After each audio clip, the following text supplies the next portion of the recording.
ये जो T wave है ये हमारे पास अक्सर लोग इसको, इस high tea wave, hyper acute T wave को हमारे पास स्टेमी के अंदर, ठीक है, क्या होता है, अब देखिए एस टी सेगमेंट इनिशियली चाहे वो स्टेमी है चाहे एनस्टेमी है, टी वेव आपकी पहले बहुत ज्यादा बड़ी होगी, ठीक है, फिर अगर तो वो स्टेमी है तो वो एलिवेटेड ही रहेगी, अगर वो एनस्टेमी है तो वो डिप्रेस हो जाएगी, ठीक है। और स्टेमी एनस्टेमी में तो पूरा का पूरा एस टी सेगमेंट जो है वो इफेक्ट होता है, ठीक है। टी वेव अकेली जब बड़ी होगी ना तो that is your first initial change of M I, ठीक है। एम आई सीक्वेंस मैं यहाँ पे लिख रही हूँ इन ईसीजी, ठीक है, तो ये आपने याद रखना है। सबसे पहले हमारे पास टी वेव एलिवेशन होगी, ठीक है, उसके बाद फिर सेकेंड जो है एस टी सेगमेंट चेंज आएगा, ठीक है, जो भी अब वो डिपेंड करता है वो स्टेमी है वो एनस्टेमी है, ठीक है, उसके ऊपर भी थोड़ा सा डिस्कस कर लेते हैं। अच्छा, एक तो ये हाइपर एक्यूट टी वेव, दूसरा आपने याद रखना है कैलीमिया, पोटेशियम ज्यादा होगा, हाइपर कैलीमिया होगा, टी वेव ज्यादा बड़ी होगी, हाइपोकैलीमिया होगा, टी वेव कम होगी। तो टी वेव को जो है ना पोटेशियम से बहुत प्यार है, ठीक है। अच्छा, इससे थोड़ा बहुत अगर आपने देखना है टी वेव क्या होता है, डिपोलराइजेशन होती है, जाहिर है कम पोटेशियम होगा तो हमारे पास डिपोलराइजेशन जो है वो कम होगी, पोटेशियम ज्यादा होगा डिपोलराइजेशन ज्यादा होगी, ठीक है। सो दैट्स बेसिक्स, ठीक है। और बाकी टी वेव हमारे पास किसमें, एस टी सेगमेंट जो होता है हमारे पास, ठीक है, एन स्टेमी जो होता है हमारे पास, उसके एम आई के अंदर अल्टीमेटली फिर हमारे पास जो टी वेव है वो डिप्रेस हो जाती है, ठीक है। सो ये अब हमारे पास इसके बेसिक्स कॉन्सेप्ट हो गए, ठीक है। ये मैंने एम आई का भी आपका थोड़ा सा एक्सप्लेन। अच्छा, थर्ड हमारे पास जो होता है ना इसमें क्यू वेव, ठीक है, क्यू वेव अगर हमारे पास नजर आएगी, अब आप कहेंगे क्यू वेव नजर आएगी क्या मतलब, क्यू वेव तो वैसे भी होती है ईसीजी के अंदर, ठीक है। तो वैसे ईसीजी के अंदर ना क्यू वेव बहुत डिमिनिश्ड, अक्सर ईसीजी के अंदर you will not be able to see this dip in the Q wave, लेकिन अगर ये बड़ी इनहैंस ऐसे करके क्यू वेव आपको नजर आएगी इन ओल्ड एम आई, ठीक है। ओल्ड एम आई जो है ना, हम क्यू वेव के डिप से प्रॉपर प्रोमिनेंट क्यू वेव अगर हमारे पास नजर आती है, इसका मतलब है कि इस पेशेंट को पास्ट में एम आई हो चुका है, ठीक है। सबसे पहला चेंज क्या आएगा, टी वेव, जो कि अक्सर लोग भूल जाते हैं, ठीक है, सिंस हम तो एस टी सेगमेंट को देख रहे होते हैं, वो हमें नॉर्मल नजर आता है तो हम इसको भूल जाते हैं, ठीक है।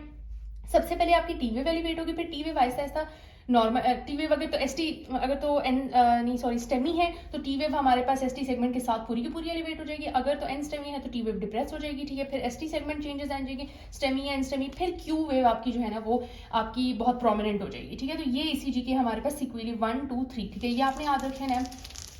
ओल्ड एम आई आप जो है वो किससे डिटेक्ट करते हैं, सबसे अर्लीस्ट एम आई आप डिटेक्ट करेंगे टी वेव एलिवेशन, सबसे ओल्ड एम आई आप डिटेक्ट करेंगे प्रोमिनेंट क्यू वेव की वजह से, ठीक है।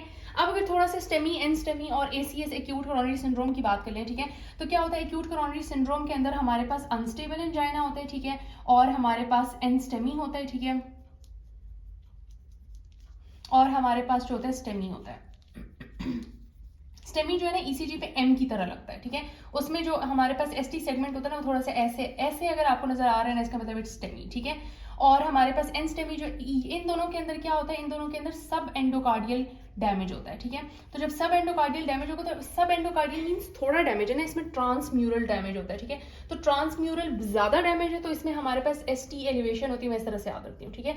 तो स्टेमी जो है वो ट्रांसम्यूरल वाला है क्योंकि इसके अंदर एसटी ज्यादा हो रहा है तो इसका मतलब ज्यादा डैमेज है, इसमें एसटी जो है वो हमारे पास कम होगा, ठीक है। अब सिर्फ लास्ट में जो है वो आपको एक चीज एक्सप्लेन करना चाहती हूँ, वो ये है कि हमने थोड़ी सी ईसीजी, आपको बेसिक ईसीजी अगर आपने पढ़नी है ना तो किस तरह से, अब देखें ये हमारे पास ईसीजी है, ठीक है, इसमें बताएं कि आपको कहाँ पे चेंज नजर आ रहा है। ये देखें लीड 1 के अंदर आपको एम नजर आ रहा है, जिस तरह मैंने बताया ना एम, ठीक है, ये सॉरी ये लीड 1 है, ठीक है, और इसमें देखिए एसटी सेगमेंट कितना एलिवेटेड है, ठीक है।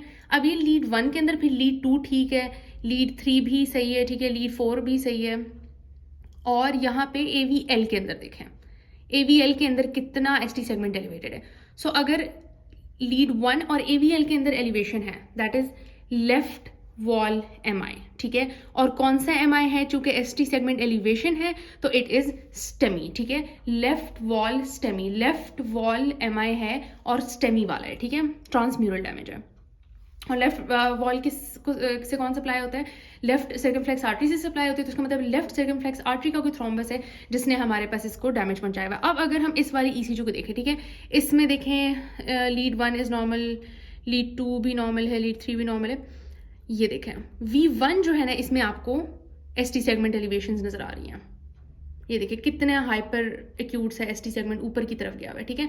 फिर ये देखें लीड 2 में, लीड 3 में, ठीक है, ये तो लीड 2 और 3 किसकी थी, और ये देखें लीड 4 में भी नजर आ रही है, यस, ठीक है, ये देखें ये V1 हो गया, ये जो है वो हमारे पास ये V1 है, ये V2 है, V3 है और V4 है। तो V1 to V4 हमारे पास एंट्रोलैटरल जो था या एंटीरियर वॉल MI था, so this is STEMI of anterior wall MI, ठीक है, sorry STEMI of anterior wall of the heart. और एंटीरियर वॉल को कौन सप्लाई करता था? एंटीरियर वॉल को हमारे पास left anterior descending artery supply करती थी। तो इस तरह से लिटरली आपका ये एक पूरा SEQ हो गया है, ठीक है। So I hope it was helpful and thank you so much.